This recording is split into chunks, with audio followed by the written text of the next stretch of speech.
galera bonita, tudo bem? Eu sou Fabi Retameira e este é o canal Contextos. Chega mais!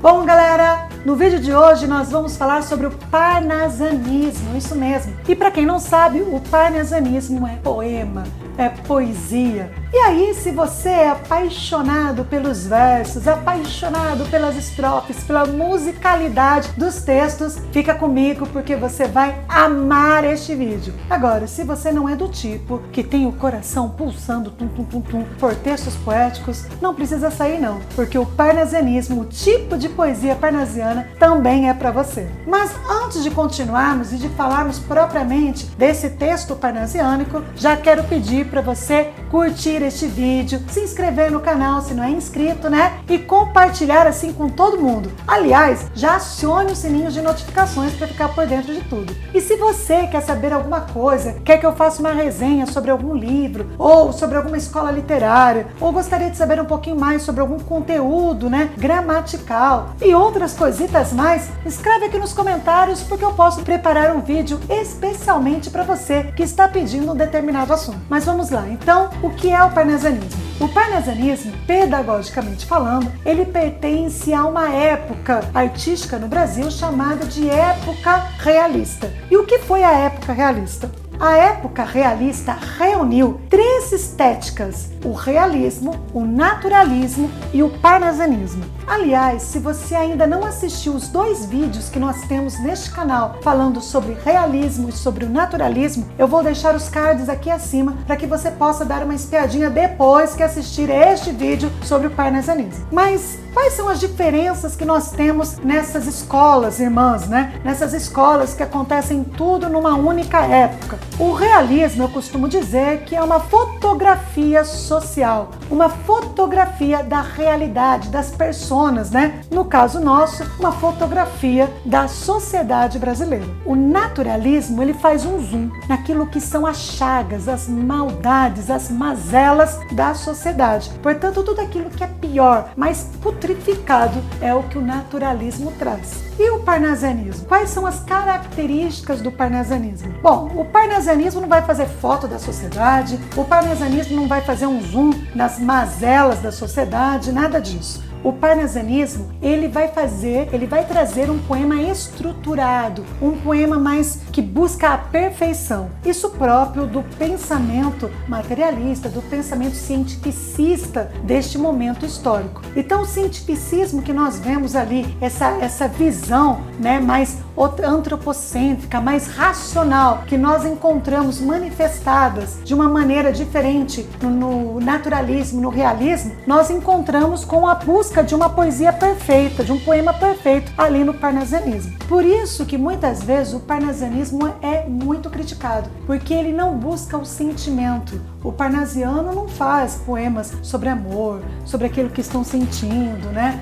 Nada, sobre tristezas, sobre luto ou sobre qualquer coisa assim. Mas então, Fabiana, o poeta parnasiânico fala sobre o quê? Bom, o poeta parnasiânico fala sobre vasos, é isso mesmo. Por isso que vocês vão encontrar poemas como o vaso grego, o vaso chinês. São textos descritivos que buscam a perfeição na métrica e também na estrutura do poema, nos versos. Aquela forma que você olha e você enxerga, aqui tem um poema. O jeitinho que ele está escrito, o jeito que ele está estruturado. Mas você pode estar se perguntando, Fabiana, mas o que é perfeição para os poetas parnasianos? O que significa essa perfeição? Perfeição tem a ver, como eu disse agora mesmo, com a forma. Então, normalmente, você encontra ali nos poemas parnasianos uma métrica certinha de versos decassílabos ou versos alexandrinos, né? Você também encontrará muitos sonetos. E o que são os sonetos? É uma forma fixa de poema, 2 quartetos, ou seja, 2 estrofes, né? Com 4 versos cada estrofe e também 2 tercetos, que são 3 versos em cada estrofe. Então, esse formato é um formato muito apreciado para o poeta parnasiano. Eu já vou dizer para vocês, com o risco de ser criticada, que sinceramente eu gosto dos textos parnasianos. Eu gosto daquela perfeição, daquela beleza. Tá, eu Claro, também gosto de outros poemas, mas eu não desprezo os poemas do príncipe dos poetas, que é Olavo Bilac. Isso mesmo, um dos nomes da poesia parnasiana é Olavo Bilac, considerado o príncipe dos poetas. Outra característica dos textos, dos poemas parnasianos, são as rimas ricas. E o que são rimas ricas? Muito dinheiro? Não. Rimas ricas têm a ver com palavras que rimam pertencentes a classes gramaticais diferentes. Por exemplo, um verbo rimando com um advérbio, ou um adjetivo rimando com uma preposição, alguma coisa assim. Então, quando palavras de classes gramaticais diferentes rimam entre si, nós temos ali rimas ricas. Outro tipo de rima muito apreciada pelo poeta parnasiano são as rimas raras, que são palavras diferentes que são rimadas entre si, Essas palavras assim, não comuns no vocabulário.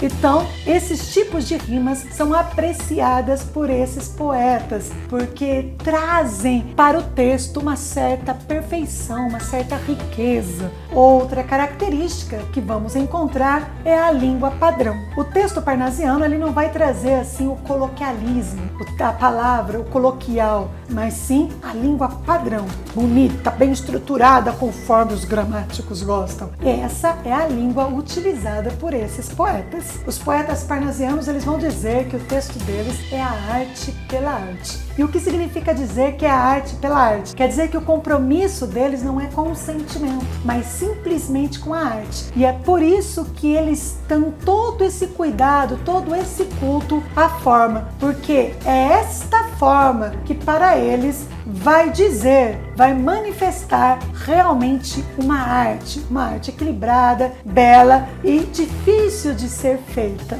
Assim, os textos, os poemas parnasianos, eles são marcados com duas características, a impassibilidade e a frieza, porque essa pungência dos sentimentos não estão ali presentes. Como eu disse para vocês, nós vamos encontrar uma quantidade grande de poemas, o vaso grego, a língua portuguesa, fazendo essas descrições de objetos, portanto, um texto mais frio, um texto não sentimental. Quais são os grandes poetas parnasianos brasileiros? Nós temos a Santíssima Trindade, por assim dizer. Quem são os autores, os poetas que formam essa Santíssima Trindade? O primeiro é Olavo Bilac, como eu já disse para vocês, conhecido também como o Príncipe dos Poetas. Depois nós temos Raimundo Corrêa e Alberto de Oliveira. Esse, o grande autor dos vasos, o poeta dos vasos, que descreve e canta os vasos. Esses poetas, eles têm então o amor ao equilíbrio, ao belo, à perfeição, à forma e trazem em seus textos as características da literatura clássica. O que é uma literatura clássica, eu já falei aqui no canal, é uma literatura que retoma, que lembra, que fala do texto clássico, greco-romano, textos antigos. E para fechar este vídeo, eu quero compartilhar com vocês um lindo poema do Príncipe dos Poetas, Olavo Bilac. Acompanhe comigo na tela. Língua portuguesa, última flor do Lácio, inculta e bela. Eis a um tempo esplendor e sepultura, ouro nativo que na ganga impura a bruta mina entre os cascalhos vela. Amo-te assim, desconhecida e obscura, tuba de alto clangor, lira singela, que tens o trom e o silfo da procela e o arrolo da saudade e da ternura. Amo o teu viço agreste e o teu aroma, de virgens selvas e do oceano lago. Amo-te, ó rude e doloroso idioma, em que da voz materna ouvi meu filho, em que Camões chorou no exílio amargo, o gênio sem ventura e o amor sem brilho. Eis um poema que canta a nossa maravilhosa língua portuguesa. Por hoje é só. Beijo no coração, gente bonita. É sempre um prazer ter vocês aqui ligadinhos. Fica com Deus e fui!